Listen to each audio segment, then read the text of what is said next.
Afternoon, guys. I'm Dave Canterbury with Self-Reliance Outfitters in the Pathfinder School out here at the Pathfinder Outdoor Classroom. One of the things I want to talk to you guys about today real quick, and this will be a fairly short video, is emergency kit when you're trapping in the wintertime.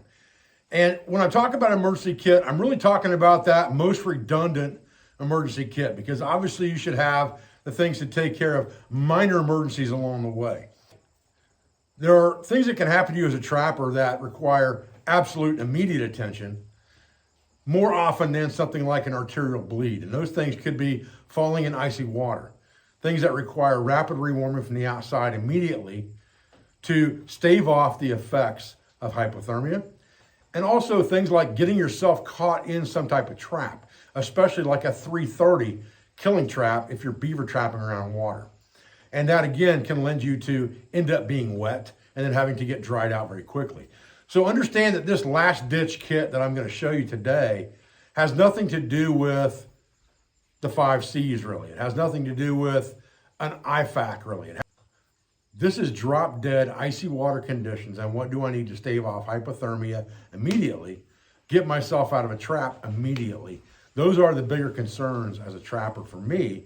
And then your peripheral kit should take care of the rest. This kit rides in a dry bag on the bottom of my pack. So this is the backpack that I've been carrying for years. You've seen this thing over and over again in videos throughout the past years, in my trapping videos, things like that.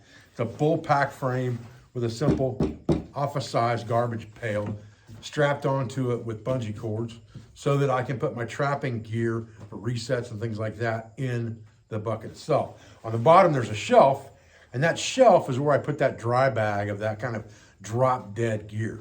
So what we're gonna talk about today is the 20-liter dry bag that rides here and what simple items are in that kit just in case.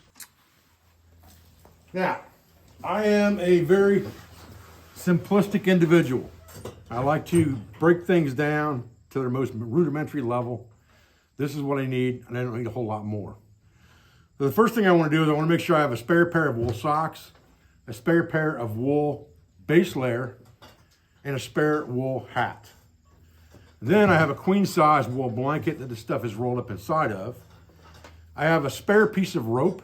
This is not because I don't have a piece of rope somewhere else in my kit. This rope is I've gotten myself into a trap somewhere and I cannot immediately get to or access other things. This is just rolled up in here as a last ditch. Think of this as your third cigarette lighter situation. It's redundancy, but I keep it in here anyway because it's the most effective way to get yourself out of a 330 in a quick hurry. And I've got videos on that in my trapping series if you want to watch them. This is a road flare. You've probably never seen me talk about one of these for fire starting in a video ever before. And there's a reason for that. This thing is dangerous when it comes to starting fires. Number one, because it's dangerous to you if you get this stuff on you or you get burned by it. But number two, it's also bad for the environment in that it can start a very large fire very, very quickly. And if you have dry leaves and dry material around, that can be a huge problem. However, in a situation where you have fallen into icy water and you need to get warm very quickly, you want to fire right this second. A road flare will give you a fire right this second. And it will give you long-term hot burning flame to add what could be marginal material nearby you to that fire and dry it out quickly enough to get it to burn. So I carry one road flare in this kit.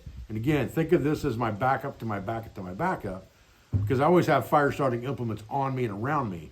But this is, I need a fire right this very second and I have no time to mess around. What I do is I take these items and I roll a wool blanket so that it's going to roll up and slide into this 20-liter dry bag. And I start at one end here and I just put the clothes in, basically like this. I don't put them in a wad. I just kind of lay them in there. Road flare right there. Piece of rope right there. And again, this is drop dead stuff, okay? This is the stuff that I'm gonna have when all else fails and I gotta have something. Then I'm going to put all of this into a 20-liter dry bag.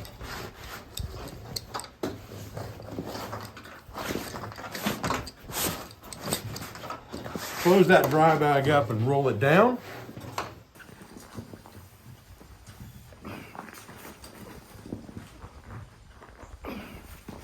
Get all the air out of that dude you can before you roll it up.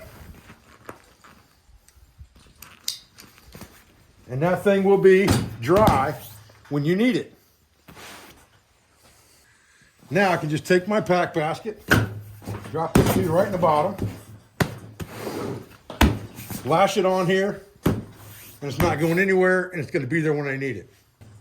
All right, so when we're done, this is what we got. Simple as, simple does. Nothing to it, but in a real emergency, we've got what it takes to stay alive until we can get back to base camp, back to trail shack, back to the house, back to our four-wheeler side-by-side to get ourselves out. All right, guys, that was just a quick, simple video on kind of a drop-dead immersion kit, if that's what you want to call it, for the trapping season. Generally, that's what I will carry. Wool blanket, extra wool base layers, something I can put on my head to keep heat from escaping through my head and neck, wrap a wool blanket around my body, and start a fire immediately to start drying out my clothing. And then I can get back to wherever I'm going and get back after it. And a piece of rope, just in case I get into a 330 or even a 220 possibly and can't get out of the thing any other way. So I appreciate you joining for this video today. I thank you for everything you do for school, for family, for business, all our sponsors, instructors, affiliates, and friends.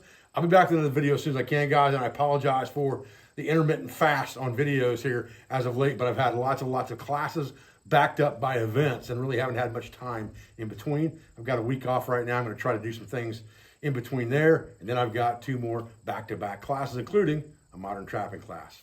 Guys, I appreciate it. I'll see you in the next video.